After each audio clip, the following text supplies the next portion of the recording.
Ya, manuk apa sing betah ning banyu? Manuke jenengan. Loh, aku ora iso ning Tegese banyu. jenengan kan sok-sok nggih golek wedi to riyen. Nggih to? Aku to kowe kok ngerti? Oh. Iya, pas aku golek wedi tak kom ya manuk.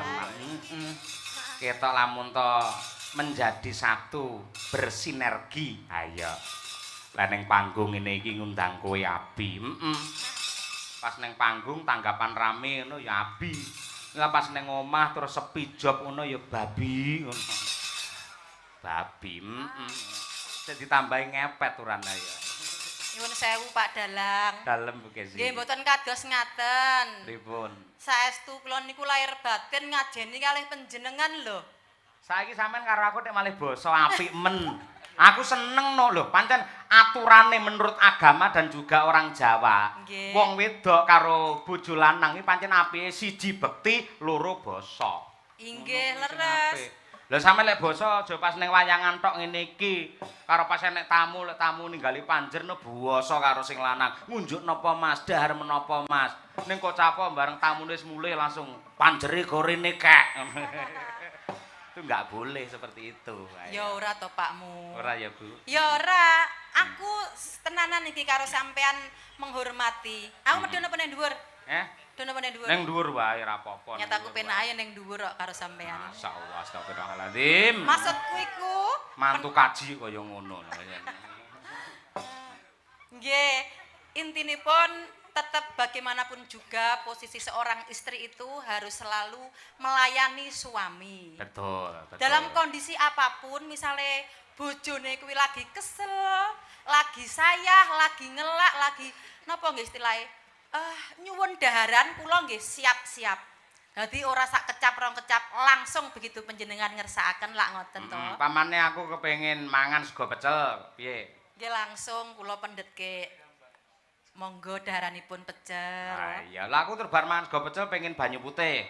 Nggih langsung kula pendhetaken menika unjukanipun sak gelas sithik wae rasa akeh-akeh. Men ngerokok enak aku njaluk teh.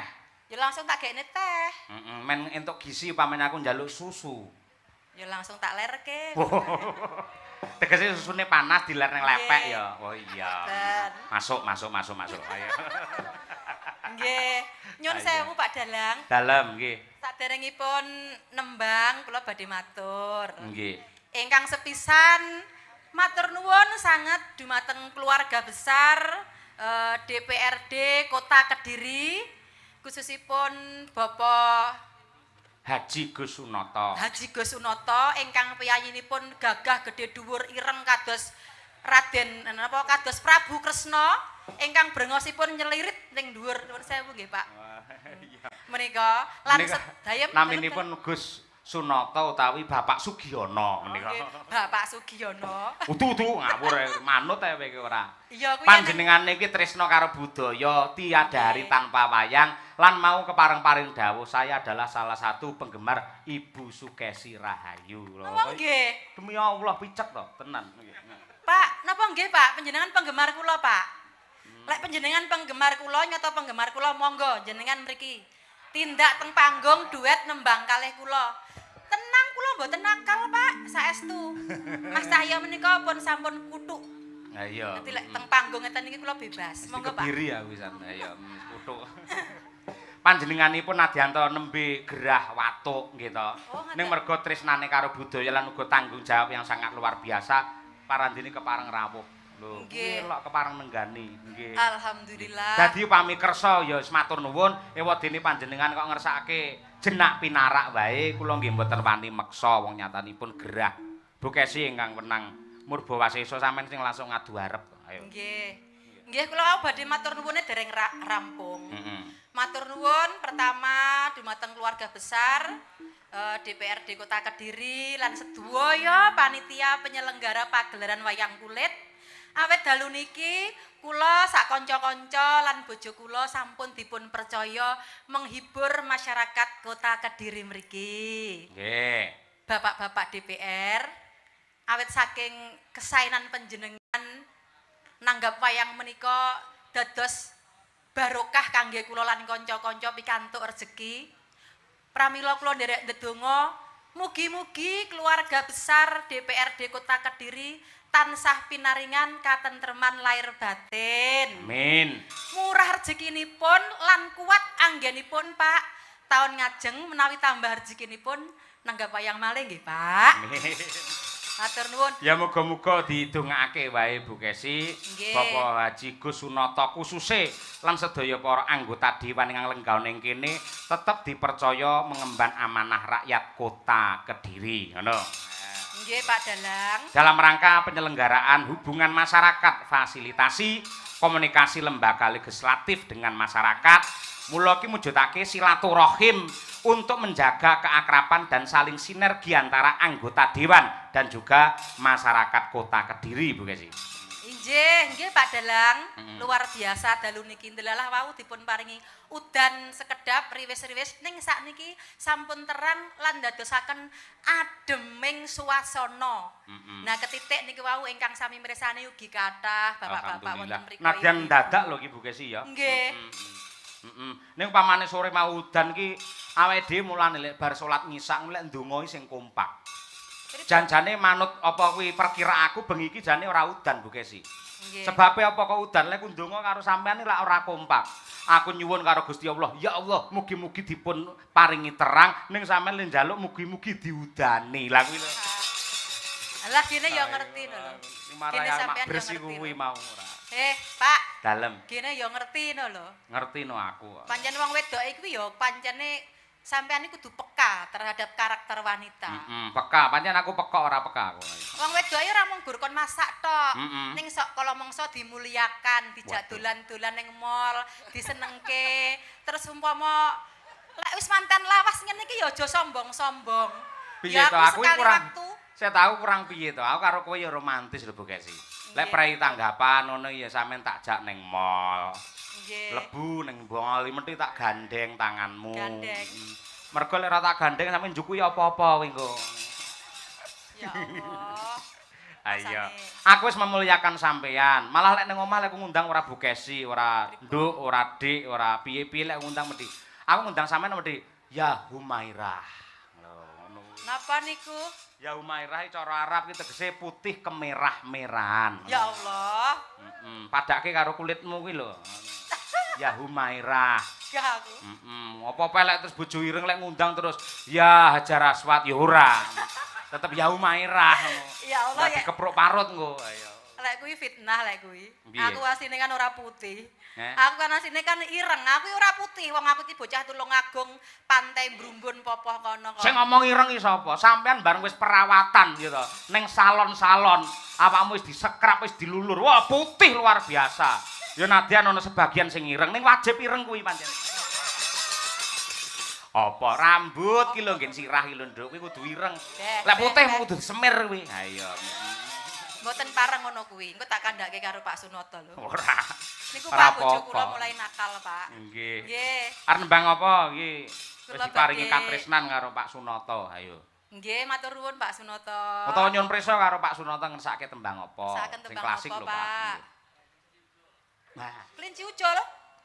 Wah, klasik iki kelinci ucul. ayo, sip luar biasa. Pancen piyayi lawas kok ya. Ya Allah. Nek midhangetke wayang ya ora mung ning YouTube tok, ning radio bareng merek nasional. Ayo. Kayak Batu Limo niku lho suarane Bu Kesi gemblengkeng. Kelinci ucul. Pelok barang. Ya. Yen Bu Kesi larase pelok barang. Lek Mbak Tuti pelok slindro campur. Iya. Monggo Bu Kesi bawanipun. Nah.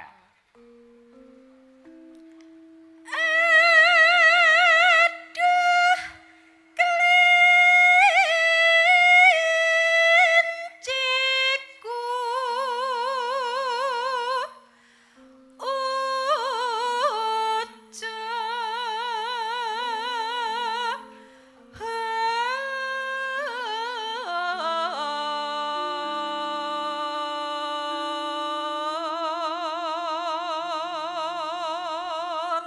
Monggo Bapak Haji Gus Sunata lan sedaya para pepunden Bapak Ibu anggota dewan sugeng laras mugi-mugi saged kangge jampine saya. Ya. Matur nuwun Bapak Sunata. Pripun Bapak swanten kula? Senadyan pun manak papat tasik sae mboten Bapak. Oh, sik ngene lho Pak aku jare. Ngendikane Pak Sunata suaraku jek ngene wae. Ora mung Pak Sunata aku barang ya ngene suaramu. Tenane. Terus ngene bar cinta Pak.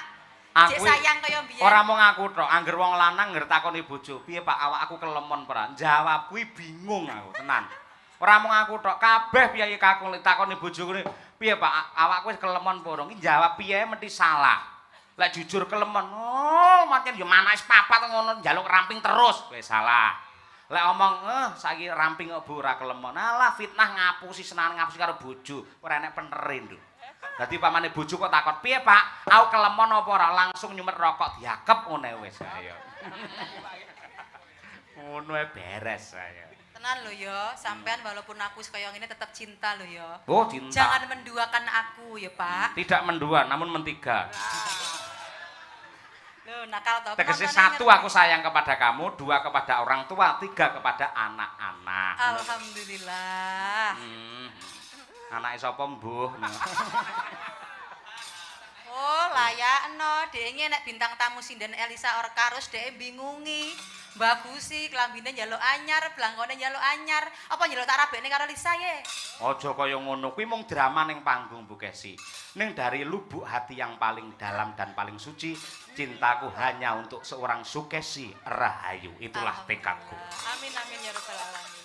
Ben seneng, Dek. Jelat ya Pak, iku yo bianter. Seneng ya sampeyan nek bolone. Sampeyan ya ngono ki padha Pak Cahya. Lah ya kuwi ya kancaku kok ya. Kuwi ya penonton sing luar biasa. Mergo penonton wayange beraneka ragam. Enek sing rene butuhe nggatekke lakon, nggatekne wejangan, nggatekne gending. Ning ya ora sithik sing ado-ado teko omahe tekan kene butuhe mung arep nyawang sinden. Sing teko rene butuhe nyawang sinden wong ya teko. Nah, kuwi lho para garangan-garangan kuwi lho. Lah iya. Iya. Ya, Bu. Mangka iku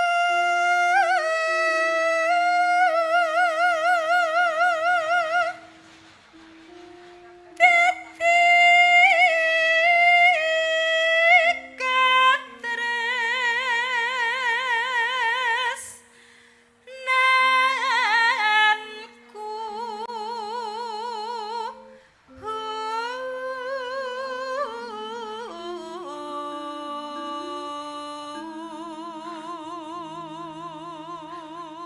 Tembang menika ugi kula aturaken dumateng Pak Tris Tiron. Kula meh kesupen Pak riyen ate jenengan timbali ndalang sekeluarga wonten syukuranipun Pak Tris ing Tiron. Ya apa? Mbah Sukron, Mas Kangko karo awake dhewe kelir telu nalika semono. Ayo, wis suwi Pak Tris ora wayangan. Ndang kok nduk ngenteni mangsa sing pas. Ugi matur nuwun dhumateng sedaya para warga masyarakat Kediri Kota ingkang kepareng rawuh nadyanto sonten udan kados mekaten jenengan kepareng rawuh mriki matur nuwun mugi-mugi dados amal ingkang sae panjenengan pinaringan murah rejeki utange lunas kabeh. Wis sing amin banter utange akeh nduk. Ayo. Ngalor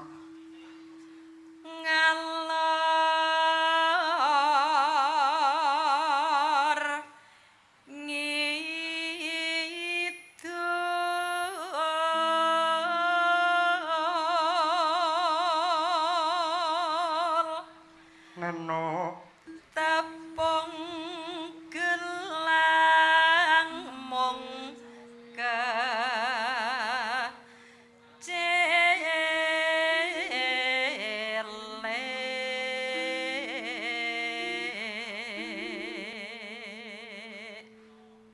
neno saiba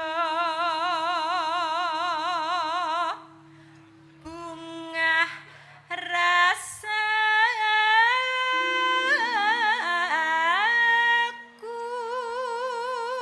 meneng kowe ora ngomong ora seneng ora tau ndalang ngomong lu men gumyak men semangat men sigrak kok ya yo lu ganggu lho wis sampean iki aku gayengke kok ganggu piye ora ayo yo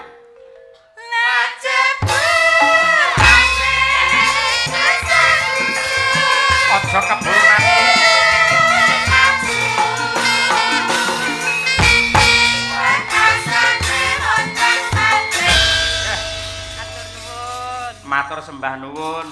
Jan Bu Kesi. Kuwi nek cah cilik nek wedok turan kendel ning kono ki sapa Bu Kesi? Ya Allah ket mau lho mirsani jenengan ket sore mau lho, Pak. Ayo. Iki kok cilik aku mbiyen nalika aku nonton wayang mesti ngene iki. Oh, Nduk, kuwi rada takoni. putih lek kuwi, sampean kan rada ireng biyen. Yo, aku ya meh mirip kaya dheke. Aku mirip kaya iki. Nduk asmane sapa, Nduk? Ya Allah, cah wedok kok ndelok wayang. Biasane langka lho cah wedok ndelok wayang iki biasane cah lanang-lanang cilik-cilik. Kok sampean kewendel? Jenengmu sapa? Kan ngadeg karo Bu Kesi, tak sangoni engko. Nyelemi ke. Iya. Kok wedi ditakoni? Namine sinten, Nduk? Yeni, Yeni. Yeni Arama. Kelas pinten? kelas 6, Kelas 6 SD. SD pundi? SMP 2.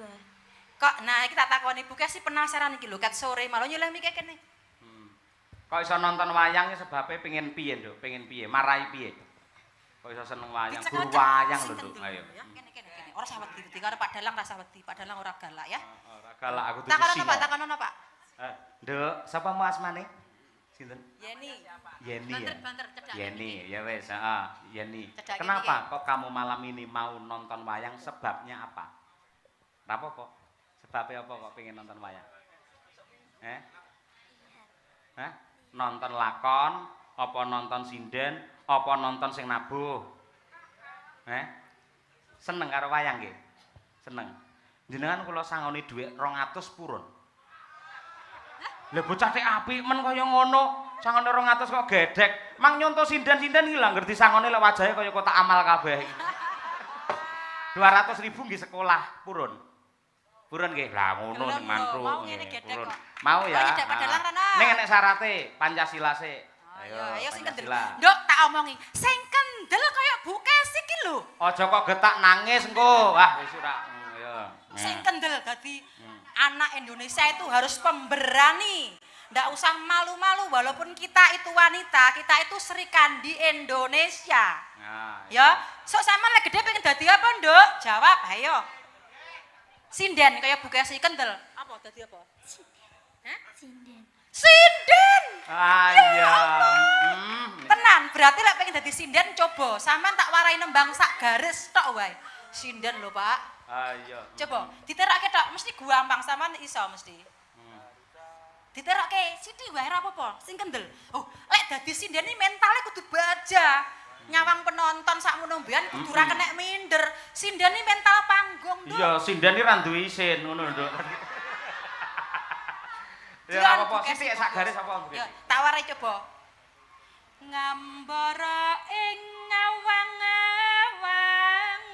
Buk, ngono tok. Ngono tok wae. Yo terokne. Lek iso tak sangoni neh 100. Ngambara ing ngawang-awang. Ayo Nduk Cahayu, manut to Nduk. Diterokke, ndang terokno 100.000. Ayo. Ayo. Muni yo. Nano. Ngambara ing iki tok wae. Nggak, langsung muni. Ngambara ing Nah. lah. Kuwi kurang dhuwur, Nduk. Sing kendel, kurang Sing banter. dhuwur, Nduk, golek ondo. Neng ora apa-apa. Ora apa-apa, Nduk. Pancasila wae, Pancasila ya, Pancasila. Pancasila, oh, anak Indonesia. Apal toh Pancasila, Yeni, apal kan? Hafal kan? Yo Pancasila, Banter. tegas. Yo. Banter, Nduk. Banter. 200.000, Nduk. Ayo. Yo, 1 2 3 Pancasila. Yo. Pancasila. Banter. 1. Ketuhanan yang Maha Esa. 2. Kemanusiaan dan adilan beradab. 3.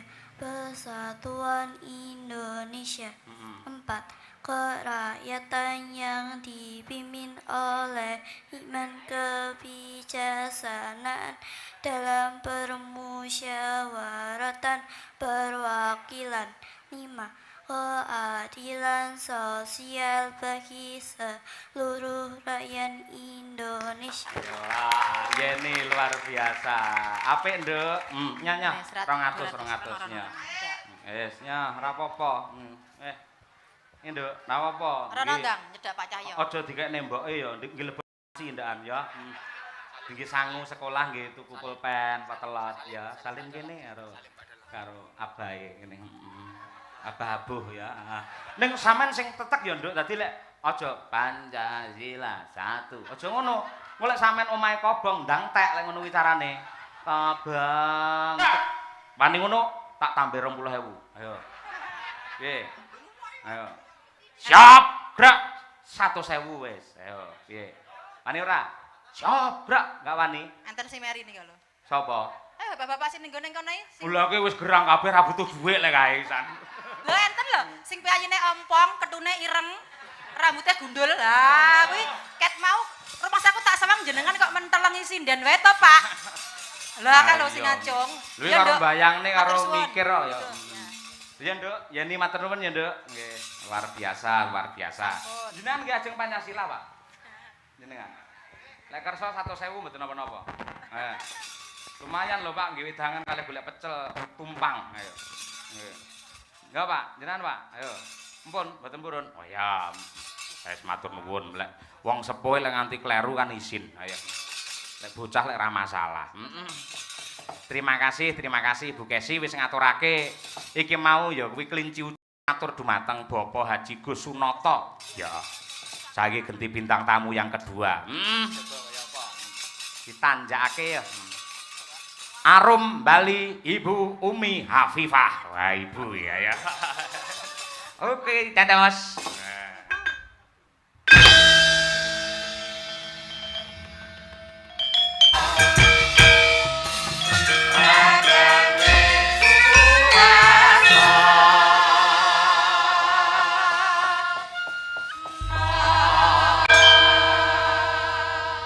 Adate yen neng Madangkara melu bapak ngene iki sampean mung dadi sinden harian biasa.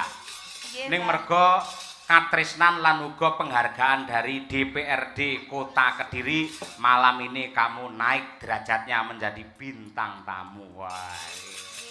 Nggih, Bah. Ning pamane sampean apa? Nggih, Bah. Oh iya. Pamane sampean iki dadi bintang tamu ya wis memper kok, Nduk. Mergo ya swaramu ya apik tenan, penggemarmu ning YouTube ya pirang-pirang. Mula gandeng entuk katresnan karo keluarga besar DPRD Kota Kediri. Ayo ngaturake panuwun karo salam hormat karo kabeh para lenggah. Yo. Nggih. Saderengipun kula ngaturaken panuwun ingkang tanpa upami dumateng Bapak Ketua DPRD Kota Kediri, Pak Gus Sunoto. Matur nuwun nggih Pak, panjenengan sampun kersa nresnani kula kalian rencang-rencang kalih Pak Dalang. Matur nuwun mugi-mugi anggenipun panjenengan nresnani kula sak rencang, mugi-mugi pikantuk berkah saking Allah, panjenengan sehat, panjang yuswa, terus panjenengan sukses selalu. Amin ya rabbal alamin. Asmane Bapak Haji Gus Sunoto. Su adalah luweh utawa lebih, noto adalah mengatur. Kelebihan beliau memang mengatur warga masyarakat Kota Kediri yang tercinta. Itulah beliau. Ngono kuwi, Nggih, Pak. Elok temenanan. Iya. Kelas piro saiki utawa semester piro le kuliah? Alhamdulillah kula sampun semester 3, Bah. Kuliah neng ndi? Wonten isi Surakarta. Jurusan? Karawitan. Karawitan. Nggih. Kenapa seorang wanita kok dadak kuliah tur jurusane karawitan? Karena ya kita di zaman sekarang itu sinden zaman sekarang itu harus dituntut untuk bisa berpendidikan, Pak. Kalau bisa loh. Kalau bisa karena kita akan menjadi generasi milenial yang hebat begitu, Pak. Bener. Dadi nuwun sewu yen jaman biyen sok-sok ki ana swara miring sing ngarani sinden ki gampang dinyang ngono kuwi. Enek sing ngarani ledek dan lain sebagainya kaya ngono kuwi. Di era sekarang akeh para waranggana sing sekolahe dhuwur itu untuk menjaga karakter dan kehebatan seorang waranggana, bahwa sinden juga mempunyai potensi kehebatan SDM cerdas dan juga luar biasa yang ikut melestarikan budaya marwah Indonesia yang tercinta. Ngono kuwi. Nggih, Pak. Nembang ya, Nggih. Ah, nggih. Coba gandeng sampean iki kondange iki ratune podang kuning Dasare pirang-pirang sasi sampean rung nembang podang kuning. Ya. Ya, Pak. Ngono kuwi. Mula ditanjakake. Ya, Slendra Sanga. Men dibawani engko sak tembangi pisan. Ya. Ya, Nduk, Umi Hafifah Made in Pulung Ponorogo. Natian wujud temong peksi. Peksi iki apa, Manuk, Bah. Manuk. Manuk. Manuk, iya. Manuk apa sing betah ning banyu? Manuke jenengan. Loh. Nah, aku ora iso ning banyu. Jenengan kan sok-sok nggih golek wedi to riyen. Nggih to? Aku to, kowe kok ngerti? Iya, pas aku golek wedi tak kom ya manuk kuwi. Nggih. Barang aku mentas lho, endi iki mau?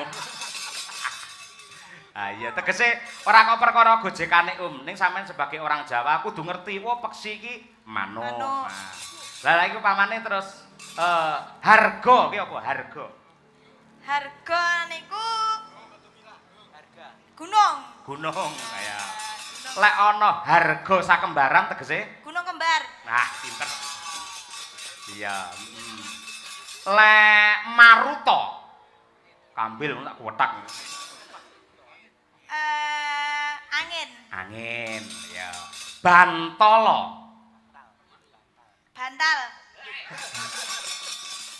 dengelmu mlocot. Anu lemah bumi.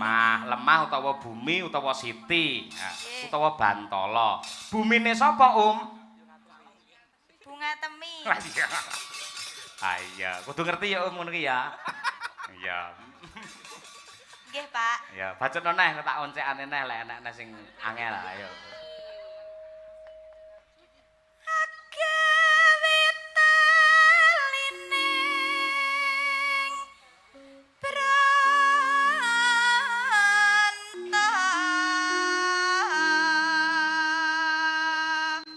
Bronto apa? Bronto niku hati. Hati utawa Tresno. Tresno 100. Terus? Halus manis nangsa make. Neng semake apa? Nyenengne, ya. Pinter. Terus? Wasuwenggan kongla lana. Nglelono? Mencari-cari, Pak. Mencari-cari atau mengembara. Ya. Terus? Goleki si podang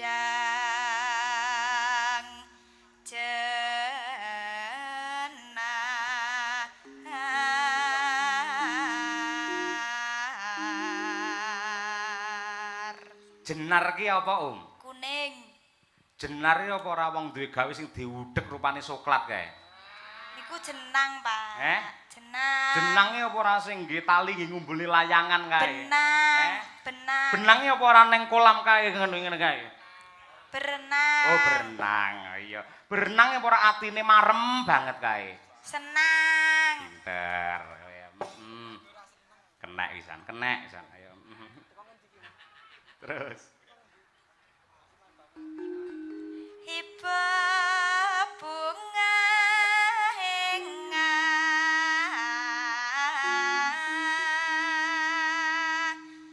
tiku. Senangnya dalam hatiku. Sing takon sapa? Uti terjemahane dhewe. Iya. Ya ning bener, iba bunga ing atiku, senangnya hatiku. Bener. Nyanding bisa dadi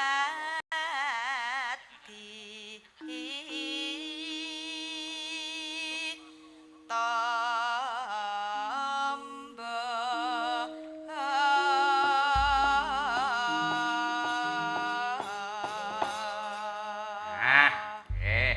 luar biasa. Gelungan. Nggih. Tak takoni sebabe apa sinden nganggo gelungan nggone kok ning mburi ora ning ngarep. Soalnya nek teng ngarep nggih saru to Pak nutupi wajah. Kuwi lah jawabane cah cilik. Ning ada filsafatnya. Pripun? Ngopo kok gelungan ning mburi? Mula wong wedok diarani kanca wingking. Nggih. Dadi pamane rapat ngono, sesuk hidangane apa? Konsumsine apa? Kirangan, kanca wingking, tegese ibu-ibu. Walaupun gelungan ki ning mburi tur ya kuwi abot. Walaupun seorang wanita kuwi memegang kewajiban yang sangat berat, namun tetap dilakukan untuk ketentraman dan juga kerukunan dalam rumah tangga. Ngono kuwi. Nggih. Ngopo kok sinden nganggo sandal jinjit terus sing jinjit kok mburi ora ngarep? Mungkin nek ngarep nggih saged jengkang no Pak. Nah, kuwi jawabane cah cilik. Lah, pripun, Lek jawabane filsafat utawa piwulang, ngopo kok sinden nganggo sandal jinjit sing jinjit kok mburi? Wong jinjit ki pamrih men iso nyawang sing adoh. Tegese seorang ibu yang baik tidak hanya memikirkan sekarang, namun juga memikirkan jauh ke depan tentang cita-cita anak yang bisa diraih untuk mengangkat harkat martabat keluarga itu sendiri. Ngono kuwi. Nggih Pak. Ya. Bodang kuning oleh Umi Hafifah. Bodang kuning adalah doa terbaik untuk kota Kediri. Bodang adalah burung yang bisa terbang. Kuning artinya adalah emas. Semoga warga masyarakat kota Kediri mampu terbang tinggi menuju zaman keemasan. Wih, ya. Monggo, ya yuk tetes. Esok awan ning omah. Matur nuwun. Terima kasih. Luar biasa elok temenanan. Mergo pancen wis titele wae sing njuluki dudu aku lho, Nduk. Kuwi malah para sing tresna karo Umi Hafifah. Nalika sepisanan biyen ki melu awake dhewe nyumbang lagu ya Podang Kuning akhire viral melejit jenenge nganti saiki. Ya. Bunci kagunan sing kaya mengkono akhire iso ngangkat harkat derajat seorang sinden. Temenanan. Bareng saiki dadi sinden ning Solo, tanggapane ya ora nate leren dadi bintang tamu ning endi-endi. Ha iya. Wis opor bebek cukup awake dhewe. Terus kos ya ora bayar. Ha iya, bayari mboke pisan. Dheweke tuku laptop, tuku apa wae pirantine kanggo sekolah ya iso tuku dhewe. Ha iya. Tanpa dheke dadi sinden apa kelakon dheke numpak pesawat ora bakal. Mergo dheke iki iso nembang apik, seneng karo budaya, duwe kagunan, akhire iso numpak pesawat tekan ngendi-endi. Ha iya. Wis kaya ngono kuwi katresnan saka Gusti ingkang nyipta jagat. Yo ngaturake lelagon. Meneh, Nduk. Apa? Lali janjine sing nembang sapa? Nyuwun dumateng Mbak Trihastuti Retnawati, Mbak Wandamara dan juga Mbak Uun Febrian dari Menjumeneng. Kotak tang tang tang tang tang tang tang berpacu dalam melodi ya yuk. Mbak Tuti datang, penontonnya pada pulang. Ulangi ngopo, ora seneng. Loh, nggugahi bojone, nggugahi anake putune Tutik iki lho, Tutik. Yeger kabeh. Kabeh langsung nyedak ning Mbak Tutik terus nyedak nggen panggung. Ayo. Nyawati watu. Enggak boleh begitu. Kenapa? Nanti saya pulang loh. Jangan pulang. Nanti pulang sama-sama dengan rombongan. Jangan pulang sendiri, rumahmu jauh. Lah tapi kalau di sini saya disio-sio begitu saya juga enggak mau. Apa enek basa Indonesia disio-sio lho ora. Ya enggak apa-apa ya, Pak ya. Aja mulih dhisik. Tetep bareng karo bis rombongan. Engko tekan kretek semampir tak dukne. Pak, tadi saya di bis itu saya digoda loh. Digoda sama siapa? Iya, aku tadi digoda sama Mas Hendri. Iya. Digoda gimana? Enggak, tadi kan aku kan nganu toh depan, dia di belakang Mas saya. Hendri yang gampang itu, yang kepet-kepet itu toh? Iya, itu. Hendri jangan ngepeti temanmu, nanti tidur loh ya. Kan begini Pak Cahyo, kan Gimana? tadi kan saya duduk di depan kan. Iya. Lah di ngisor itu ada bolongan. Di ngisor. Di ngisor anu jok itu ada bolongan. Itu tangannya tuh merogoh-rogoh gimana gitu. Iya. Terus aku kan bertanya, "Hen, kamu kenapa kok merogoh-rogoh dekatnya Mbak Tuti?" "Itu loh minumanku, Mbak. Tolong diambilkan minum gitu." Katanya minumnya apa? Enggak ada. Di sini adanya cuma susu. Aku bilang gitu. Terus.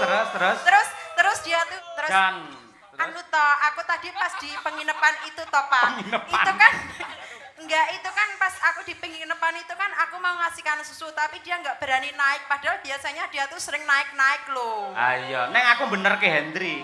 Iya, Yang kenapa? pakai susu mesti Hendri ra gelem aku malah bener ke. Lah kenapa? Timbang dek engko semaput keracunan susu kedaluwarsa. Ayo. Belum, aku belum kedaluarsa. Aku kan baru 20 tahun. Oh iya, masih diinget-inget tak ya. Elok tenan. Yang tengah Mbak Wanda, kalau Mbak Tuti tadi dari Ngawi, menika dari Widodaren Ngawi. Mila piyayinipun jan kaya Widodarin darat. Ayo. Saka Kayangan Dandang Mangure. Yang tengah juga dari Ngawi menika Pak Gus Sunoto, Mbak Wanda Mara Ngawi. Jogorogo ya, Nduk? Nggih, Pak. Jogorogo. Wah, jan sampean iki saya suwi awake saya dadi, saya subur, saya cantik, suaramu apik, aku seneng dadi. Seneng karo kabudayane. Sing kerasan melu bapak ya, Nduk? Nggih, Pak. Men bapak awet enom ya. Kalau Bu Kesi pas saya atau capek atau izin ngono, aja wigih ringo-ringo, jangan sungkan-sungkan untuk menggantikan Bu Kesi. Ngene ya. Nyinden maksudnya. Gelem to? Purun. Nah, aku tuh gelem ngono. Golek sing kaya apa to, Nduk? Nduk, ayo. Nggih, sugeng dalu Nona Uun. Wah, dari Surabaya ya. Lho, mboten, kula Mana? Madiun. Oh, Madiun. Kok- Madiun Abah. Oh, Madiun. Lah, Nggih. seringnya kok pentasnya di Surabaya, Jakarta itu Saya kan panggilan. panggilan. Iya, maksudnya dipanggil tanggapan di sana gitu. Dijok. Iya. Oh, gitu. Terus pendapatnya Mbak Uun tentang acara wayangan yang digelar oleh DPRD Kota Kediri gimana? Lho ya senang sekali no pendapat Kok senang? saya. Ya kula saged tanggapan teng mriki lho Pak Yoyo. Heeh. Selain itu apa nih? Selain itu nggih antusias penontonnya niku wah anteng sedaya lho Pak Yoyo. Nggih. Kompak kabeh ngingeti rene. Heeh. Kan sing madhem mburi siji nguyuh. Boten mosok uyuh ning kono ya. Ora oleh ya Un ya. Boten no. Heeh. Aurat. Hah? Kan Apa? membuka aurat toh. Aurat enggak boleh ya? Ya ndak boleh. Bener, Oke. pinter mengerti aurat barang. Mongkon bedinane gur misah-misuh lho jaku ya. Astagfirullah, boten. Boten ya? Boten. Syukur. Berarti isu ya, isu. Isu niku kula kok misuh masyaallah. Wah, sing misuhi Tuti ya, ayam. Mbak Tuti neh. Oh nggih, bloke. Jembarke. Tulungane sing wis jembar-jembar dijembarke blokinge. Ya. Dibawane apa iki? Ya, lali janjine. Ayo. Napa Mami? Ayo. Mami Mami Poko. akhirnya kayak Apa Mami Poko? Akhirnya kayak mucikari. Ndang apa Ayo. Mi? Pangker Pak Yaya. Anggur, ya. Iya, tapi aku didindingin dulu. Sama siapa? Aku sekarang mau didindingin sama siapa ya? Aku mau didindingin Mbak sama... Tuti, kowe iki tuwek lho, aja kemayu-kemayu. Rungokno Ti. Rungokno kupingmu. Kok seto? Bener Uni. Kowe iki kemayu banget ket mau iki Orang masuk. ngene, Un. Sekarang sebagai sindan ki ora Anakmu wis anak kuliah orang lho. tua. Hah? Anakmu wis kuliah kemayu. Oh, banget. S2 no anakku. Lah iso. Anak S2 Mbak Tuti S3 lho. Dokter, Lin. Dokter berarti. S3 Seluman-selumun selamat. Dokter. Sing halus ngono lho, Mbak, sampean ki. Ndak bisa Un aku. Kalau halus nanti aku pulang. Lho mulih neh. Bocah agama mutung ora. Oh, ulian. Ndang. Nggih. Hendri. Hendri, silakan dirogoh. Ayo. Langkur apa, Ti? Pangkorinoso. Wah, Rinoso. Ya, mangga. Mangkur laras pelok patet selindro. Ayo. Larasnya biasa, Mas. Pelok biasa. Sebenarnya mau ulang sel mandat lho saking Bugasi. Apa? Kutut manggung bolak-balik. Waduh. Ayo, gosong no ora. Yo, kowe sik Ti, turungane sing Siap. Sesepuh no. sesepuh ayo. Leluhur. Ayo. Disekar. Ayo. Ayo. Kurang kerasen.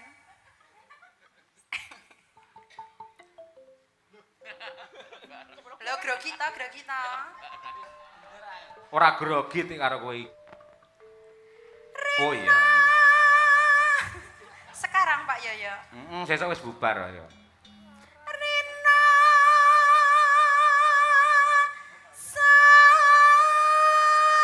saya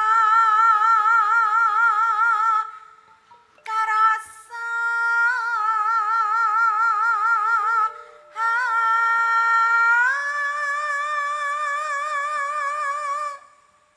Hop, jajal. Sampean Mbak Wanda sing alus dhisik.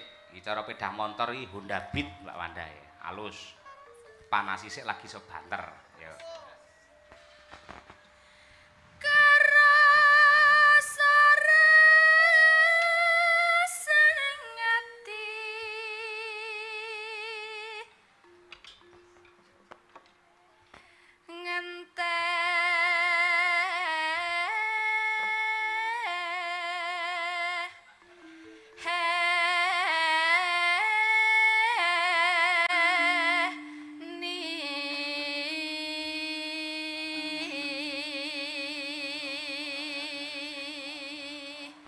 Hop, saiki Mbak Uun cara pedah motor Vario. Penuh dengan variasi. Ya.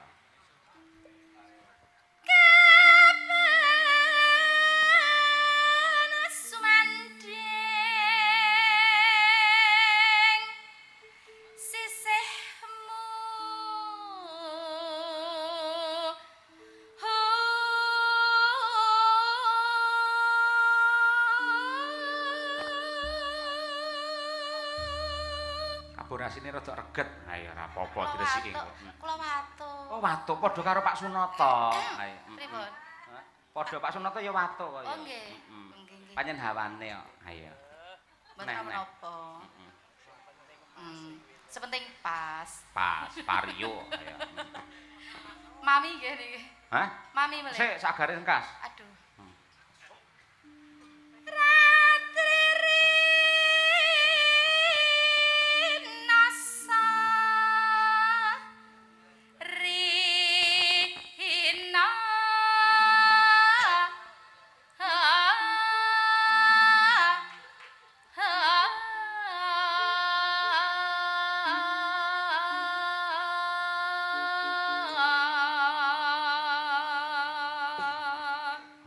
Mau Mbak Wanda kaya Beat, terus Mbak Uun kaya Vario, selanjutnya Mbak Tutik mesti kaya Honda Pletruk iki. Ayo. Mbak Tutik iki Nmax. Nmax iki helme mlebu loro e. Wedi bagas. Wedi yo. Apa masuk e dhek. Seneng dhek malahan ora. Ayo. apa ngerti? Ngerti ae ora. Ketok apa Mbak. masuk? Ketok apane? Nmax. Iya, ombo tergede. Heeh. Kimplah-kimplah ayo. Yo. Yen wis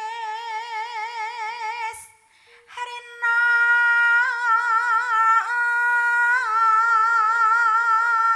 Edian, wis dimatne tenan iki, yo.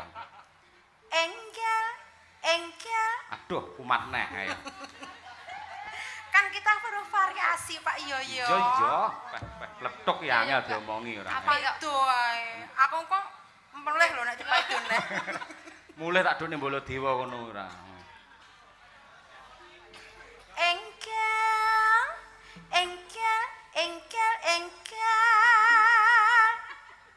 ratri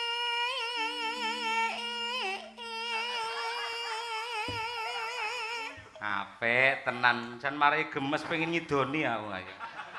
idoni karo apa? Hah? Eman-eman iduku, Dik. Ayo. Emek. Lah jenengan maraya. Tak idoni ngangge pertalit ben iso mlaku neh ngono lho. Ayo. Pak Yoyo. Zozok. Kangka Mas.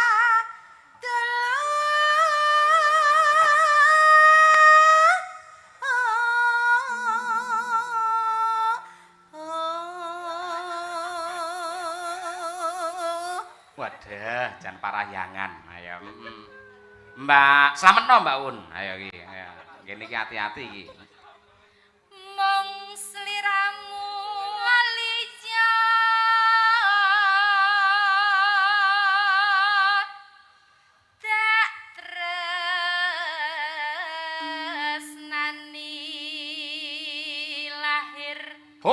bareng cah telu. Batin. Cik rok lu.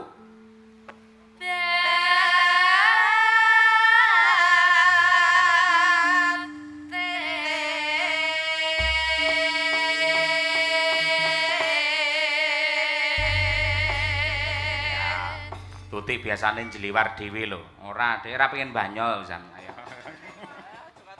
Mbak Tuti aja munggah pelem lho ya nek joget. Aku mudhun ning kono lho, ratan gedhe kono lho. Aja ngono. Kuwi Tuti pamane ratan gedhe wong dhek iki kuat lho.